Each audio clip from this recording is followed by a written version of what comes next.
আদর্শবান নেতার চরিত্র হবে এইরকম, তিনি যখন নেতৃত্বে যাবেন তারা নিজের স্বার্থ না, এলাকার মানুষের স্বার্থটা বড় করে দেখতে হবে, নিজের বিরোধী দলের স্বার্থটা বড় করে দেখতে হবে।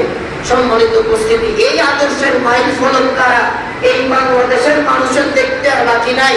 খুনি হাসিনার পতনের পরে সব রাজনৈতিক দল মনে করলো আমরা সংসদে চলে গেছি। কথা কি বোঝেন?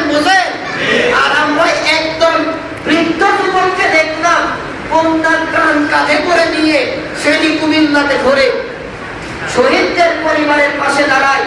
এদেরকে দিয়ে ইসলামী রাষ্ট্র পরিচালনার চিন্তা করা যায়, নতুবা ওই বাবা বঙ্গবন্ধু, স্বামী জিয়া আর চাচা এরশাদকে দিয়ে আর রাষ্ট্র না, এক জালেমকে পতন হয়েছে, দ্বিতীয় কোনো জালেমকে সংসদে জায়গা দেওয়া যাবে।